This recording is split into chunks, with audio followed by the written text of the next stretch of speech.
नाजरीन सामीन अस्सलाम वालेकुम। उम्मीद है आप सब खैरियत से होंगे।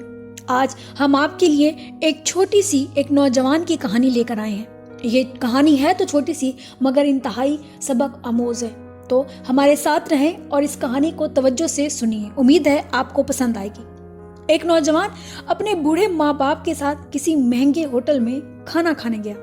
माँ बाप तो नहीं चाहते थे कि वो किसी महंगे होटल में अपने बेटे के साथ खाना खाने जाए, लेकिन बेटे की ख्वाहिश थी कि वो इन्हें किसी महंगे होटल में खाना जरूर खिलाएगा।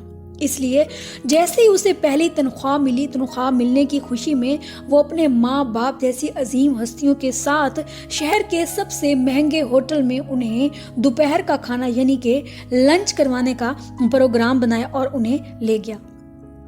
बाप को रेशा की बीमारी थी, जिससे उसका जिस्म हर लम्हे कपकपाहट में रहता था और ज़ईफ़ा माँ को दोनों आंखों से कम दिखाई देता था। ये शख्स अपनी खस्ता हाली और बूढ़े माँ बाप के हमरा जब होटल में दाखिल हुआ तो वहाँ मौजूद अमीर लोगों ने सर से पैर तक उन तीनों को बड़ी अजीबो गरीब नजरों से देखा, जैसे उन लोगों ने उस होटल में आकर कोई बहुत बड़ी गलती कर दी है। मगर बेटा बहुत एतमाद के साथ अपने दोनों ज़ईफ माँ बाप को लेते हुए एक टेबल तक पहुंचा और वहां बड़े इज्जत और एहतराम के साथ उन्हें बिठाया। खाना खाने के लिए बेटे ने अपने दाईं तरफ बाप को और बाईं तरफ अपनी माँ को बिठाया और खुद उन दोनों के दरमियान में बैठ गया। वो एक नवाला अपनी ज़ईफ़ा माँ के मुंह में डालता और दूसरा नवाला बनाकर बूढ़े बाप के मुंह में खाने के दौरान कभी कभी उसके बाप को रेशे की बीमारी के बायस उसका चेहरा जो था वो हिल जाता था और रोटी सालन के जरिए बाप के चेहरे और कपड़ों पर गिर जाते थे। यही हालत बूढ़ी माँ के साथ भी थी।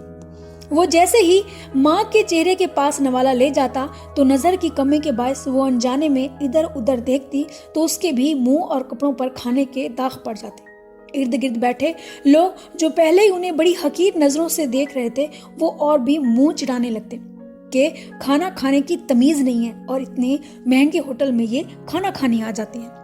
बेटा अपने माँ बाप की बीमारी और मजबूरी पर आंखों में आंसू छुपाए, चेहरे पर मुस्कुराहट सजाए, इर्द गिर्द के माहौल को नजरअंदाज करते हुए एक इबादत समझते हुए इन्हें खाना खिलाता रहा।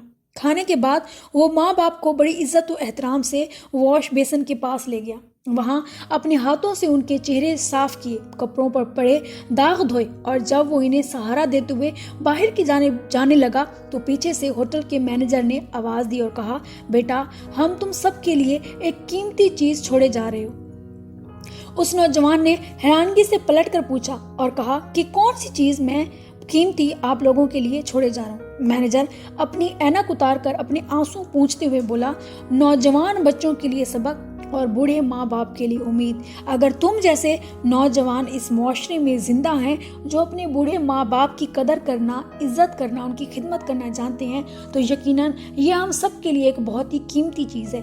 नौजवान बच्चों के लिए भी और बूढ़े माँ बाप के लिए एक उम्मीद की किरण के आज के दौर में भी तुम जैसे फरमाबरदार बच्चे अभी भी मौजूद हैं।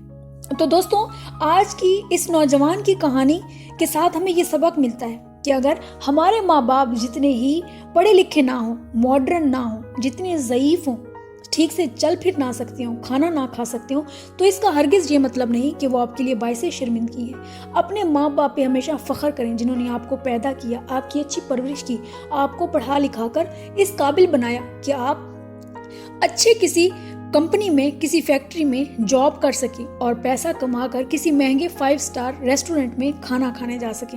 तो इसलिए अपने माँ बाप पर हमेशा फ़ख्र कीजिए, उन्हें टाइम दीजिए और कभी भी उन्हें बाहर लेकर जाते हुए शर्म महसूस ना कीजिए। एतमाद के साथ उनके साथ चलिए।